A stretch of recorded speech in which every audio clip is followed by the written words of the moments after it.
Everyone, welcome to online शाला। आज हम देखने जा रहे हैं इनडेफिनाइट इंटीग्रेशन। इंटीग्रेशन से बहुत लोगों को डर लगता है, लेकिन आई होप कि मेरा ये वीडियो देखने के बाद आपको ये समझ में आए। ठीक है, तो स्टार्ट करते हैं।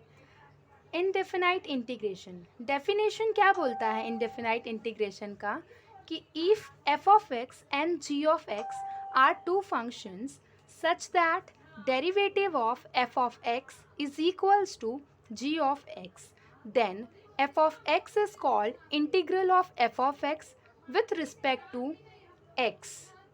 ठीक है, यहाँ पर हमको क्या बताया है, अगर सिंपल लैंग्वेज में मैं आपको बताने की कोशिश करूँ तो f ऑफ x और g ऑफ x दो फंक्शंस हैं। ठीक है, f ऑफ x और g ऑफ x क्या हैं, दो फंक्शंस हैं, जिसमें अगर हम लोग derivative of f of x लेते हैं, मतलब एक फंक्शन का जो डेरिवेटिव लेते हैं वो क्या आ रहा है, दूसरा फंक्शन आ रहा है। मतलब derivative of f of x लेते हैं तो क्या आंसर आ रहा है, g ऑफ x। ऐसा हमने सपोज किया है कि g ऑफ x आंसर आ रहा है। ठीक है, उसके आगे क्या दिया है कि then f of x is called integral of f of x with respect to x।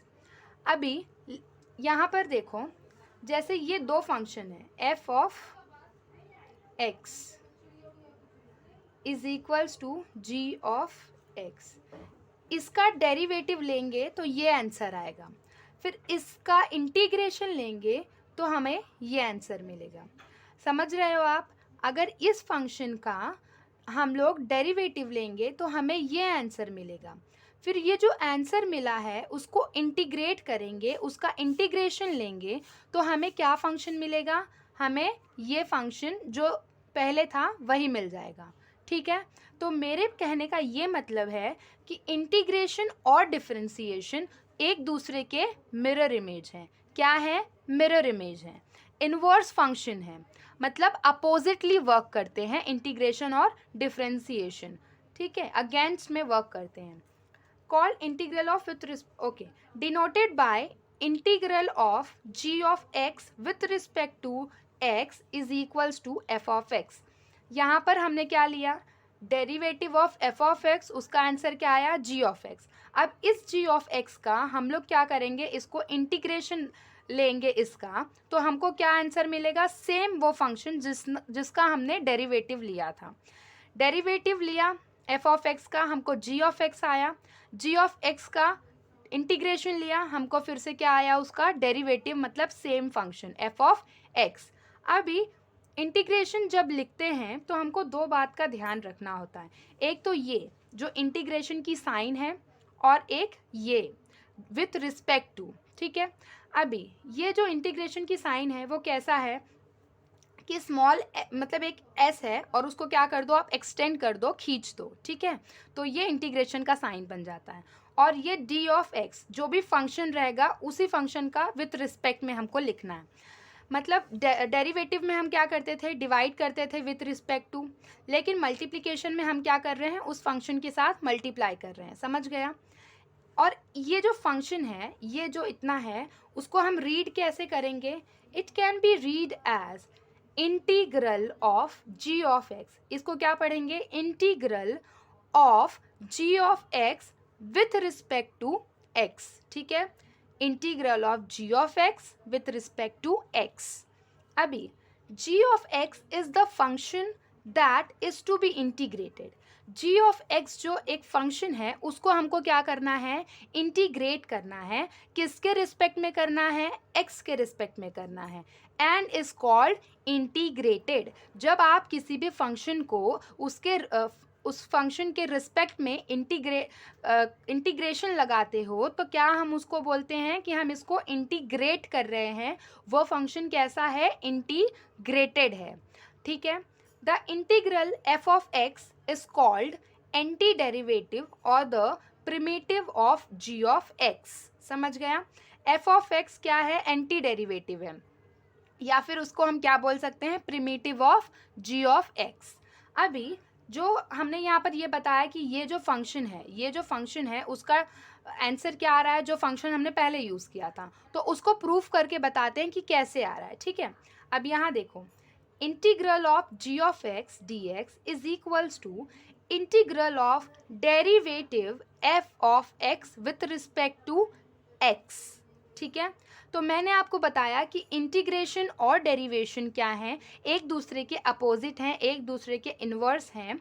तो क्या होगा, ये इंटीग्रेशन साइन और ये डेरिवेटिव क्या हो जाएगा, दोनों भी क्या हो जाएगा, कट हो जाएगा। एक्चुअली कट नहीं होता, लेकिन हम समझने के लिए समझ सकते हैं कि कट हो जा रहा है। ठीक है, तो ये दोनों कट हो गया, तो हमको क्या मिलेगा, f of x. Derivative of f of x is equals to g of x हमने मान लिया था ऊपर वाले स्टेप में। यहाँ देखो, ऊपर वाले स्टेप में हमने माना था कि derivative of f of x is equals to g of x. देखो यहाँ पर सेम है।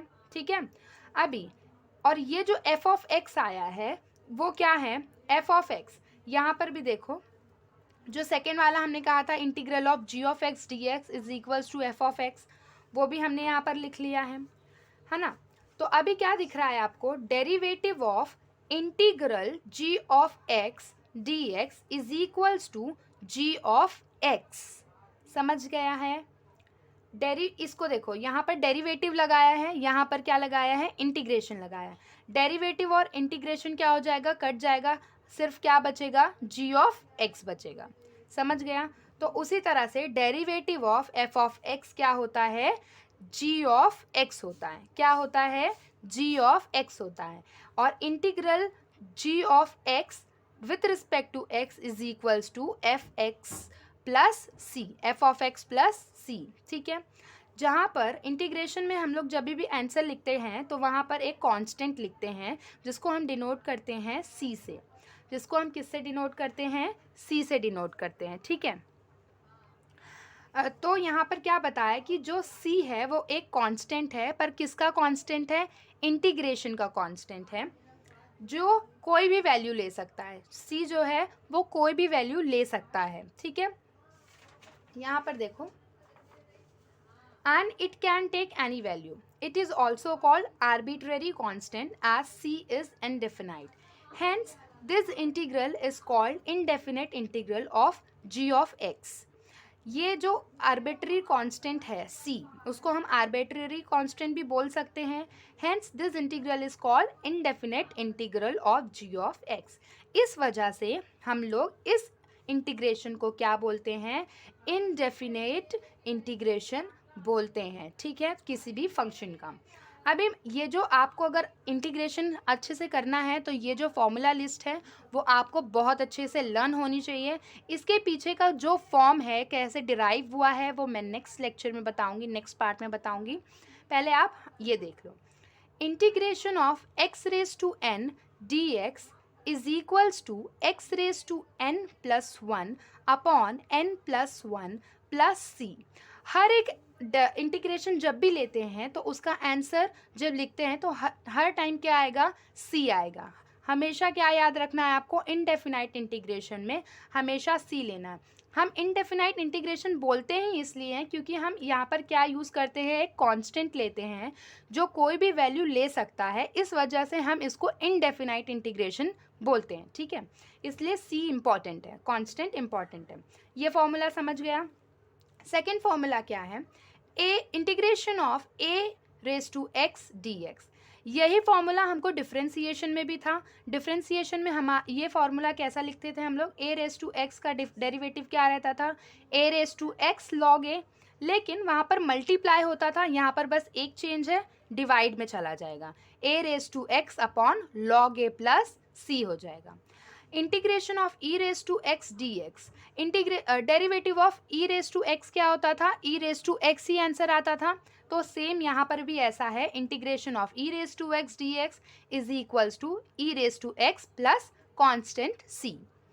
अभी देखो, वहाँ पर जो क्वेश्चन होता था जिसका डेरिवेटिव लेते थे हम लोग, डेरिवेटिव की मैं बात कर रही हूँ, डिफ्रेंसिएशन की बात कर रही हूँ, कि जिसका डेरिवेटिव हम लोग लेते थे उसका जो आंसर आता था वो यहाँ पर इंटीग्रेशन में वो क्वेश्चन बन रहा है, वो फॉर्मूला बन रहा है। और जो क्वेश्चन डिफ्रेंसिएशन में होता था, डिफ्रेंसिएशन में वो यहाँ पर आंसर बन रहा है। ठीक है, तो यहाँ पर integration of cos x d x is equals to sine x plus c. वहाँ पर डिफ्रेंसिएशन में हम लोग डेरिवेटिव ऑफ साइन एक्स क्या आता था, कॉस एक्स आता था। अब लेकिन वहाँ पर कॉस एक्स क्या होता था, हमारा आंसर होता था, लेकिन यहाँ पर कॉस एक्स हमारा क्या होगा, क्वेश्चन होगा, और जो डेरिवेटिव में क्वेश्चन होता था वो इंटीग्रेशन में आंसर होता है। समझ में आया? मैं आपको एक क्लियर बताती हूँ, जैसे कि डेरिवेटिव ऑफ साइन एक्स, मैं यहाँ लिख कर बताती हूँ कि डेरिवेटिव ऑफ साइन एक्स क्या होता है, कॉस एक्स होता है। तो वैसे ही देखो यहाँ पर ये क्वेश्चन है और ये आंसर है, तो इंटीग्रेशन में आप देखो ये जो है वो क्या है, क्वेश्चन है, और ये जो आ रहा है वो आंसर है। मतलब बस इसको उल्टा कर दिया, इसको इधर कर दिया है और इसको इधर कर दिया है। समझ गया? अभी देखो integration of sine x d x is equals to minus cos x plus c. अभी आप डेरिवेटिव ऑफ कॉस एक्स देखेंगे तो क्या आंसर आएगा, माइनस साइन एक्स। तो वैसे ही ये इसका उल्टा है। Integration of sec square x d x is equals to 10x plus c. Derivative of 10x क्या होता है, सेक्स स्क्वायर एक्स। तो सेक्स स्क्वायर एक्स का आप इंटीग्रेशन लोगे तो क्या मिलेगा, 10x plus C. Integration of sec x 10x dx is equals to sec x plus c. Derivative of sec x क्या होता था, sec x into 10x, correct. Integration of cosec x cot x d x is equals to minus cosec x plus c. ठीक है, cosec x का क्या होता था derivative, minus cosec x cot x, correct. अभी 9th वाला क्या है, integration of cosec square x d x is equals to minus cot x plus c. क्या होता है इसका, cot x plus c. Cot x का डेरिवेटिव क्या आता था, माइनस कोसेक स्क्वायर एक्स। अब लेकिन कोसेक स्क्वायर एक्स क्या बन गया है, क्वेश्चन बन गया है इंटीग्रेशन के फॉर्म में, और उसका आंसर क्या आ रहा है, minus cot x plus c. तो जो आंसर होता था वो क्वेश्चन बन चुका है, जो क्वेश्चन होता था वो आंसर बन चुका है। 10th वाला क्या है, इंटीग्रेशन ऑफ 1/x dx। अभी आप मुझे ये सोचो कि 1/x किसका आंसर आता था डेरिवेटिव में, तो हमको याद आता है कि log x का आंसर 1/x आता था डेरिवेटिव में। तो इंटीग्रेशन जब करेंगे 1/x का तो हमको आंसर में क्या मिलेगा, log x प्लस सी, जहाँ पर x 0 नहीं होगा। अगर ये x 0 हो जाएगा तो ये क्या हो जाएगा, अनडिफाइंड हो जाएगा, जो बिल्कुल भी यूज़ में नहीं है। समझ गए आप लोगों को? अभी यहाँ पर और 6 हैं फॉर्मूलाज, वो देखो। इंटीग्रेशन किसी भी कांस्टेंट का लेंगे तो x प्लस सी आएगा, ठीक है।